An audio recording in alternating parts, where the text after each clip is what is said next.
Hello student, फिर से आपका वेलकम है गीत चैतन्य क्लास में।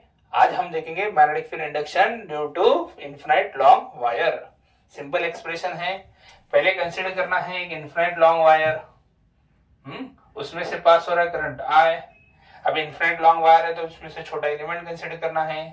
यहाँ पे है एलिमेंट DL, यहाँ पे सेंटर ऑफ एलिमेंट। ये वो पॉइंट है जहां पे मैग्नेटिक फील्ड फाइंड करनी थी, पॉइंट P। इसको ज्वाइन कर लेना है, एक स्ट्रेट लाइन से ज्वाइन कर लेंगे हम।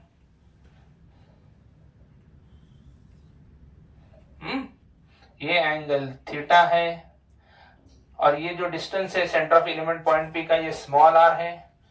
इस पॉइंट P का जहां मैग्नेटिक फील्ड इंडक्शन फाइंड करना है, ओके, उसका परपेंडिकुलर डिस्टेंस कितना रहेगा r, और इस लेवल से यहां से लेके इस तक डिस्टेंस कितना रहेगा L।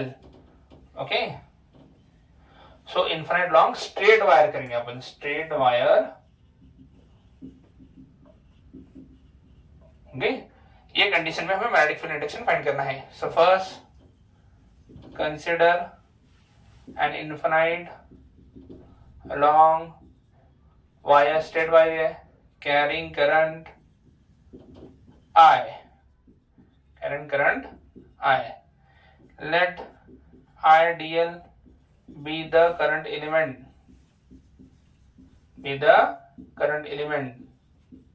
और हमने बायोट-सॉर्ट लॉ में देखा था। So by Biot Savart law current element से जो मैग्नेटिक फील्ड इंडक्शन क्रिएट होता है उस पॉइंट पे, उसका फॉर्मूला क्या है बायोट-सॉर्ट लॉ के हिसाब से, dB equal to mu naught upon 4 pi I dl sine theta upon distance. कितना डिस्टेंस है उस पॉइंट से एलिमेंट का, r square. Okay, I dl, okay, अच्छा सा डिस्टेंस रखना है, सुरक्षित अंतर रखना है तो आपको समझ में आएगा। So dB equal to mu naught upon 4 pi I dl sine theta upon r square. ये है बायोट-सॉर्ट लॉ से हमारा इक्वेशन। किसके लिए? उस करंट एलिमेंट के लिए जिसको हमने कंसीडर किया है इनफिनिट लॉन्ग वायर में। ओके, अब यहाँ पे डायग्राम के हिसाब से देखो। सो फ्रॉम फिगर अगर हम देखें तो ये वाला एंगल कितना होगा, पाई माइनस थीटा। कितना होगा, pi minus theta. And you know sine theta equal to sine pi minus theta. Okay, अगर ये वेरीफाई करना है तो sine of a minus b से करके देखो। क्या है sine of a minus b, sine a cos b minus cos a sine b, यही है ना। तो वही formula, sine pi minus theta sine pi cos theta cos pi sine theta. Sine pi sign इनवर्सिटी कितना रहता है, 0, और कॉस पाई कितना रहता, -1। माइनस माइनस क्या होता, plus. So sine pi minus theta sine theta हो गई ना। ओके, तो ये क्या आपको प्रूव करने का नहीं, एग्जामिनर को उतना मैथ्स आता है, आपको सिर्फ इतना लिखना है sine theta equal to sine pi minus theta. समझो बेटा। अब साइन पाई माइनस थीटा का यहाँ फॉर्मूला लगाओ तो क्या है, अपोजिट अपॉन हाइपोटेनस। इतना फॉर्मूला तो आना चाहिए। Okay, so sine theta is nothing but sign pi minus theta, उसका फॉर्मूला है अपोजिट अपॉन हाइपोटेनस। सही है, r अपॉन r। ये इक्वेशन 1, ये इक्वेशन 2। ओके, तो अब इसको यहां पुट अप कर सकते हैं हम। देयरफॉर ओके, यहाँ पे dB will be become mu naught upon कितने पाए, 4 पाए I dl sine theta r upon r। ये r है, r स्क्वायर कितना होता है, r cube. And this is equation 3, और इसको लिख सकते हैं फ्रॉम पहला एंड दूसरा, फर्स्ट एंड सेकेंड इक्वेशन से ये आता है, थर्ड इक्वेशन। ठीक है, अब यहाँ पे हम क्या करेंगे, कंसिडर अल्फा। टेक्स्ट बुक यहाँ पे भी थीटा है इसलिए बच्चे कंफ्यूज होते हैं, मैंने जानबूझ के अलग सिंबल यूज किया है, अल्फा। ठीक है, so what is tan alpha, from figure ही लेंगे हम। यहाँ पे tan अल्फा, ठीक है, नीचे लिखेंगे तो कंटिन्यूटी रहते हैं। सो फ्रॉम फिगर अगेन इधर आओ, क्या है tan alpha, opposite upon addition, l upon r. अब ये r यहाँ पे डिवाइड कर रहे हैं, मल्टीप्लाई करेगा। ओके, तो जैसा आप देखते हो कि बोर्ड की विड्थ उतनी नहीं है, इसलिए मैं एडजस्ट कर रहा हूं। समझ में आ रहा है ना, यल equal to r tan alpha. Okay, अब इसको हम क्या करेंगे, अच्छे से डिफरेंशिएट करेंगे। डिफरेंशिएट करते क्या होता है, r का r रहेगा, tan अल्फा का क्या होता है सेक, उसका भी स्क्वायर, सेकेंड स्क्वायर अल्फा, और अल्फा का क्या हो जाएगा डी अल्फा, क्योंकि r कांस्टेंट है, tan अल्फा का सेकेंड स्क्वायर अल्फा, सेकेंड, और अल्फा का डी अल्फा, और यल का क्या हो गया डीएल, यल का क्या हो जाता है डीएल। ओके, तो इन दोनों इक्वेशन को फोर्थ बोलेंगे हम, दोनों मिला के कितना होता है फोर्थ इक्वेशन। तो फोर्थ इक्वेशन को ये दोनों में मिला के थर्ड में पुटअप करना है।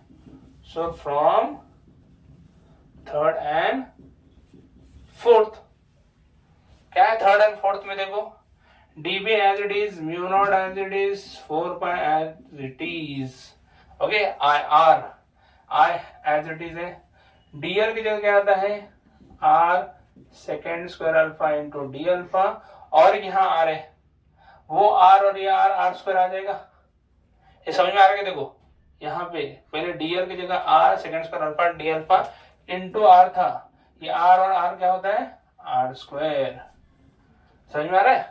ओके, अब रहा आर क्यूब। अगर यहाँ पाइथागोरस थ्योरम हम लगा दें, सो बाय पाइथागोरस थ्योरम क्या रहता है, r square equal to r square plus l square.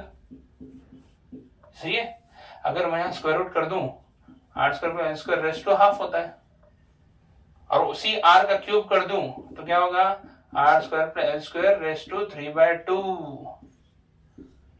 समझ में आ रहा है क्या, बाय पाइथागोरस थ्योरम। अब वही आर क्यूब का यहाँ फॉर्मूला लिखना है, r square l square raise to 3/2 from third and fourth. ठीक है, अब dB as it is, mu naught as it is, 4 pi I r square alpha into d alpha, r square भी as it is है, l square की जगह क्या लिखेंगे हम आर टैन अल्फा, तो आर स्क्वायर टैन अल्फा और bracket raise to 3/2। Okay, उम्मीद करता हूं यहां तक समझ में आया। ओके, कुछ डिफिकल्टी नहीं है। अब उसके बाद ये रख कर देता हूं यहां तक, इस वीडियो को यहां तक कॉपी करके लेना अच्छे से। ओके, नोट से है ये। अब यहाँ पे हम क्या करेंगे, कॉमन फैक्टर निकालेंगे, dB equal to mu naught 4 pi I r square second square alpha into d alpha upon, यहाँ पे क्या कॉमन है आर स्क्वायर कॉमन है, ब्रैकेट के बाहर निकालना वो तो 3/2 आता ना, और यहाँ पे 1 plus tan square alpha equal to 3/2। सही है, आर स्क्वायर मैंने कॉमन निकाला पर उसके साथ 3/2 भी आएगा ना, और ब्रैकेट में 1 प्लस tan स्क्वायर अल्फा 3/2। अब ये square square cancel, so dB equal to mu naught upon 4 pi I r square second square alpha into d alpha, और यहाँ पे क्या आएगा आर क्यूब आएगा, क्या आएगा r cube, square square root cancel, और 1 प्लस tan स्क्वायर अल्फा भी क्या होता है second square alpha 3/2, 1 plus tan square alpha क्या है सेकेंड स्क्वायर अल्फा, ये 3/2 पावर एज इट इज है। फिर से यहाँ square square root cancel. Okay, तो अगर आप देखते हो तो ऊपर आर स्क्वायर है, यहाँ आर क्यूब है, यहाँ सेकेंड स्क्वायर है, यहाँ सेकेंड क्यूब है। ओके, बहुत कट कर रहा हूं मैं, ओके, सिंपलीफाई करके लास्ट में लिखेंगे हम, तो आपको इजी हो जाएगा। ये सेकेंड स्क्वायर अल्फा, तो यहाँ पे हाँ स्क्वायर क्यूब कैंसिल कर देंगे, ये स्क्वायर क्यूब भी कैंसिल हो जाएगा। ठीक है, तो डायरेक्ट क्या रहेगा dB equal to mu naught upon 4 pi I, नीचे वाला r, ये सेकेंड स्क्वायर अल्फा यहाँ क्यूब कैंसिल हो गया, 1 upon sec alpha into d alpha. Okay, अब इतनी तो ट्रिग्नोमेट्री आनी चाहिए। बनाओ 1/sec अल्फा क्या रहता है, क्या रहता है, cos अल्फा रहता है। क्या रहता है, cos अल्फा। ठीक है, तो अब मैं यहाँ पे फिर से बाउंड्री निकालता हूं और यहाँ dv का वैल्यू क्या आएगा, mu naught I 4πr cos alpha into d alpha, cos alpha into d alpha. समझ गए? ओके, अब अल्फा मतलब ये angle. Now for infinite long wire, for क्या है, infinite long wire, infinite long wire के लिए हमें क्या करना पड़ेगा, हमें इंटीग्रेटिंग बोथ साइड, सो यहाँ पे dB, यहाँ पे mu naught I 4πr cos phi d phi. Okay, अगर आप देखो लेंथ के हिसाब से देखो तो नीचे negative infinity to positive infinity जा रहा है ना, it is moving from negative infinity to positive infinity. सही है, तो यहाँ पे negative infinity to positive infinity लिख सकते हैं, पर यहाँ पे वेरिएबल क्या है, एंगल है। तो एंगल में अगर ये इन्फिनिट हो गया तो अल्फा कितना होगा, मैक्सिमम 90 डिग्री, नीचे भी मैक्सिमम 90 डिग्री। तो यहाँ पे लिमिट क्या आएगा, -π/2 टू +π/2। लिमिट क्यों π/2 है, समझ में आ रहा है? अगर ये इन्फिनिट लॉन्ग है तो एंगल कितना हो रहा है, 90 डिग्री। यहाँ तो आने नहीं वाला, स्ट्रेट वायर है। ओके, वैसा ही नीचे भी इन्फिनिट वायर है तो 90 डिग्री, यहाँ 90, यहाँ भी 90, negative infinity to positive infinity, मतलब निगेटिव π/2 टू पॉजिटिव π/2 तक जाएगा। अब उतना करने से अच्छा, अब यहाँ पे इंटीग्रेशन लिख देता हूँ, total magnetic induction B dB का सब इंटीग्रेशन, इसमें क्या करेंगे, double of integration 0 to π/2।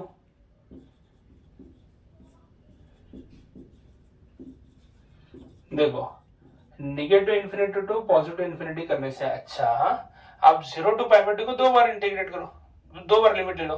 Okay, यहाँ 0 टू π/2, नीचे 0 टू π/2। ओके, ये सिंपल स्टेप है, समझना बोल के ये भी किए तो भी आंसर आता है, कुछ टेंशन नहीं। So b equal to 2 mu naught I integrate नहीं होते, 4πr इंटीग्रेट नहीं होते, इंटीग्रेशन किसका होगा, सिर्फ cos phi into d phi. Okay, ये 2, ये 4 का ये 2 कैंसिल, 2 रह गया।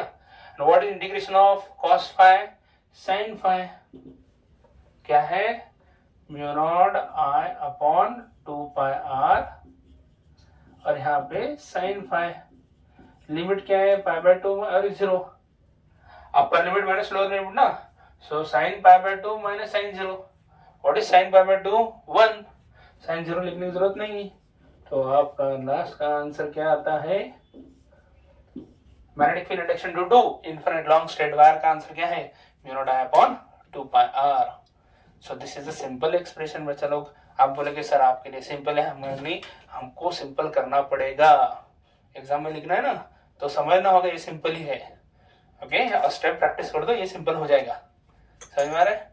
ओके, अब नेक्स्ट वीडियो में हम देखेंगे magnetic field induction due to circular arc और सर्कुलर वायर, और एक्सेल पॉइंट पे भी देखेंगे। ठीक है, थैंक यू।